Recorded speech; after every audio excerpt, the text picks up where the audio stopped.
بسم اللہ الرحمن الرحیم۔ فصل دیگر افعال المقاربہ افعال مقاربہ کے بارے میں ہے۔ افعال، سب سے پہلے تعریف افعال مقاربہ ان افعال کو کہا جاتا ہے وضعت کہ جن کو وضع کیا گیا ہے لدلالت علی دنو الخبر لفاعلها، تاکہ دلالت کریں کہ ان کی خبر قریب ہے ان کے اسم کے لیے، ان کے فاعل کے لیے۔ وہیہ یہ افعال علی ثلاثۃ اقسام، ان کی 3 قسمیں ہیں۔ الاول پہلی قسم للرجاء، کچھ افعال ایسے ہیں افعال مقاربہ کے جو امید کے لیے آتے ہیں، وہو عصا، اور وہ عصا ہے۔ فعل جامد، عصا فعل جامد ہے، فعل جامد ہے یعنی فعل متصرف نہیں ہے، اس کے گردان نہیں ہوتی ہے، یعنی ماضی مکمل نہیں بنتا ہے، یا مضارع مکمل نہیں بنتا ہے، یا امر مکمل نہیں بنتا ہے۔ بس ایسا فعل کہ جس کا ماضی مکمل ہو، مضارع بھی مکمل ہو، امر بھی مکمل ہو، تو اس کو کہا جاتا ہے کہ یہ فعل متصرف ہے۔ لیکن اگر ایسا نہ ہو، اگر کوئی صیغہ کم ہو، تو اس کو کہتے ہیں یہ فعل جامد ہے۔ اور عصا کے فقط ماضی کے صیغے ہیں، ماضی کے علاوہ نہ مضارع ہے نہ امر ہے، لہذا اسی وجہ سے اس کو فعل جامد کہا جاتا ہے۔ ولا یستعمل منہ، اس عصا سے استعمال نہیں ہوتے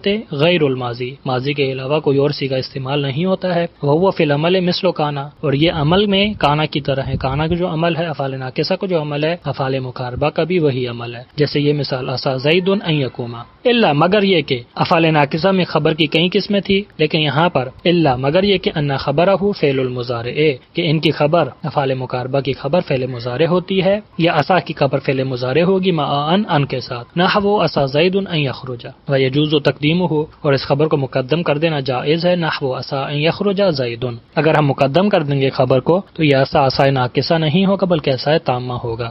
زیدن جو پہلے اسم بن رہا تھا اب یہ یخرجا کے لیے فاعل بنے گا۔ یخرجا اپنے فاعل سے مل کر ان کی وجہ سے مصدر کی تعویل میں جائے گا، اور مصدر کی تعویل میں جا کر عصا کے لیے فاعل بنے گا۔ عصا تامہ ہے، اس کو اب اسم و خبر کی ضرورت نہیں ہوگی۔ وقد یوظف ان، بعض اوقات ان کو حذف کر دیا جاتا ہے۔ نحو عصا زید یقوم، ان ہو تو یقومہ پڑھیں گے جو کہ ان ناصبہ ہے، نصب دے گا۔ ان نہ ہو تو یقومہ پڑھیں گے حالت رفع میں۔ وثانی دوسری قسم للحصول، کچھ افعال ایسے ہیں جو حصول کے لیے آتے ہیں۔ وہو قاعدہ، اور وہ قاعدہ ہے۔ وخبرہ، اور اس کی خبر مضارع ہوتی ہے قاعدہ کی، دون ان کے بغیر۔ نحو قاعدہ زید یقوم، جیسے یہ مثال قاعدہ زید یقوم میں یقوم خبر ہے ان کے بغیر۔ وقد تدخل ان، لیکن بعضوں کا تن داخل ہوتا ہے۔ نحو قاعدہ زید ان یخرج، اب ان کے ساتھ۔ وثالث، تیسری قسم اور آخری قسم للاخذ والشروع فی الفعل، کچھ افعال ایسے ہیں افعال مقاربہ جو فعل کے اندر شروع کے معنی پر دلالت کرتے ہیں۔ اخذ و شروع ایک ہی معنی ہے دونوں کا، شروع کے معنی پر دلالت کرتے ہیں۔ وہو تفقہ، اور وہ تفقہ ہے۔ وجعل، اور جعل ہے۔ وقربا، اور قربا ہے۔ واخذ، اور اخذا ہے۔ واستعمالها مثل قاعدہ، اور ان تمام کا استعمال قاعدہ کی طرح ہے،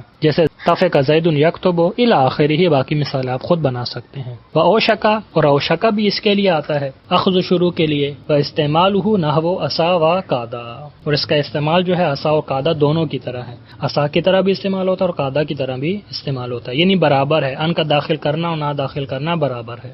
فصل دیگر فصل فعل التعجب، فعل تعجب کے بارے میں۔ وہوا، سب سے پہلے تعریف فعل تعجب کسے کہتے ہیں۔ وہوا فعل تعجب ما وضع لانشاء التعجب، وہ صیغے ہیں کہ جن کو تعجب کی ایجاد کے لیے وضع کیا گیا ہو۔ عربی زبان میں بہت سے صیغے ہیں کہ جو تعجب پر دلالت کرتے ہیں، لیکن وہ صیغے کہ جن کو وضع کیا گیا ہو تعجب کے لیے وہ فقط 2 صیغے ہیں۔ وَلَهُ صِيغَتان، اور اس کے 2 صیغے ہیں فعل تعجب کے۔ ما افعلہ، پہلا صیغہ ہے ما افعلہ۔ نحو ما احسن زیدن، کیا معنی ہے ایو شیء احسن زیدن، کس چیز نے زید کو اس قدر خوبصورت بنا دیا ہے۔ وفی احسن ضمیر، احسن کے اندر ضمیر ہے۔ وہو فاعلہ، اور وہ اس کا فاعل ہوگا۔ زیدن مفعول بہ ہوگا۔ وافعل بہ، دوسرا صیغہ افعل بہ ہے۔ نحو احسن بزیدن۔ ولا یبنیان، یہ دونوں صیغے نہیں بنائے جا سکتے، فعل تعجب کے دونوں صیغے ما افعلہ و افعل بہ کے دونوں صیغے نہیں بنائے جا سکتے، الا مگر مما، ان تمام صیغوں سے یبنا منہ افعل التفضیل کے جن سے افعل تفضیل بنایا جا سکتا ہے۔ وہ تمام شرائط جو افعل تفضیل بنانے کے لیے تھی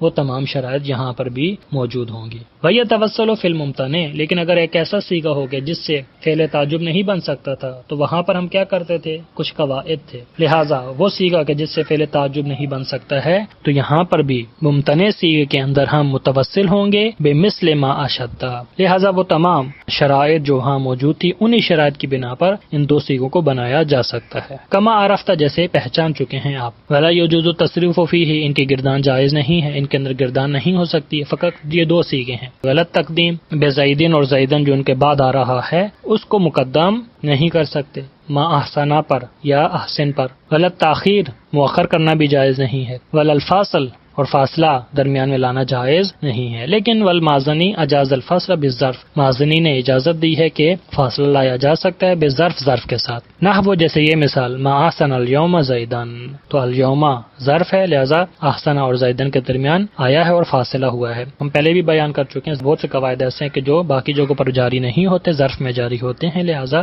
یہاں پر اسی قاعدے کی بنا پر مازنی نے کہا ہے کہ ظرف کے ساتھ فاصلہ لانا جائز ہے، لیکن باقی جتنے بھی نحویین ہیں ان کے نزدیک جائز نہیں ہے. فاصلون آخری فاصل افعال المدح والذم، وہ افعال جو مدح پر دلالت کرتے ہیں اور ذم پر دلالت کرتے ہیں. مدح سے مراد تعریف، ذم سے مراد مذمت کرنا، کسی کی برائی کرنا. ما وضع لانشاء مدح او ذم، وہ افعال کے جن کو وضع کیا گیا تھا کہ ایجاد کرے مدح کو او ذم یا ذم کو. اما المدح، وہ سیغے جو مدح کے لیے آتے ہیں، فلہ فعلان، تو وہ دو سیغے ہیں جو تعریف کے لیے آتے ہیں. نعمہ پہلا سیغہ نعمہ ہے، وفاعلہ اس کے فاعل کی 4 صورتیں ہیں، وفاعلہ اسم اس کا فاعل اسم ہوگا پہلی صورت، معرف باللام کے جس پر الف لام داخل ہوگا. نحو نعمہ الرجل زید، تو الرجل فاعل ہے نعمہ کا الف لام کے ساتھ ہے. او مضاف الی المعرف باللام، ایسا اسم ہے کہ جو خود الف لام کے ساتھ نہیں ہے بلکہ اضافہ ہوا ہے ایک ایسے اسم کی طرف کہ جو معرفہ ہے الف لام کی وجہ سے، جیسے یہ مثال نعمہ غلام الرجل زید.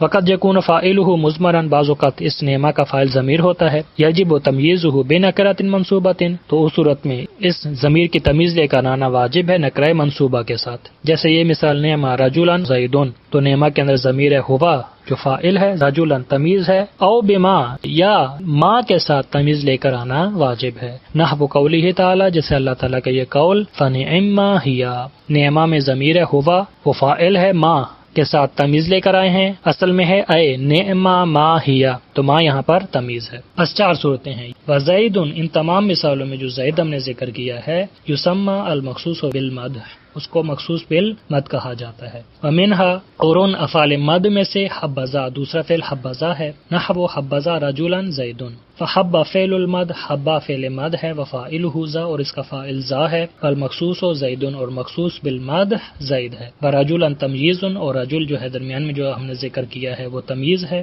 یجوز ان یقع قبل مخصوص حبذا او بعدہ تمییز، اور جائز ہے حبذا کے مخصوص سے پہلے اور حبذا کے مخصوص کے بعد تمیز کا واقع ہونا جائز ہے. جیسے یہ مثال حبذا رجلا زید وحبذا زید رجلا، رجلا کو پہلے ذکر کرے یا بعد میں ذکر کرے، زید سے پہلے ذکر کریں یا زید کے بعد ذکر کریں. او حال، یا حال بھی اسی طرح آ سکتا ہے، مخصوص سے پہلے یا مخصوص کے بعد. حبذا راکبا زید، حبذا زید راکبا، یہ جائز ہے. اما ذم، لیکن ذم وہ افعال جو ذم کے لیے آتے ہیں، برائی کرنے کے لیے آتے ہیں، مذمت کے لیے آتے ہیں، فلہ فعلان ایضا، تو اس کے 2 فعل ہیں. وہوا، اور وہ کون کون سے ہیں؟ بئسا ہے، پہلا فعل بئسا ہے. نحو بئس الرجل زید وبئس غلام الرجل زید وبئس رجلا زید، اور دوسرا فعل ساء ہے، جیسے ساء الرجل زید، ساء غلام الرجل زید وساء رجلا زید. وساء مثل بیسا، ساء بیسا کی طرح ہے. بیسا اور ساء دونوں نعمہ کی طرح ہیں، فقط معنی میں فرق ہے. نعمہ مدح کے لیے آتا ہے اور بیسا اور ساء ذم کے لیے آتے ہیں، لیکن ان کے فاعل کی جو صورتیں ہم نے نعمہ کے فاعل کی بیان کی ہیں وہی تمام صورتیں بیسا اور ساء میں جاری ہوتی ہیں. وصلی اللہ علی محمد وآلہ الطیبین الطاہرین المعصومین.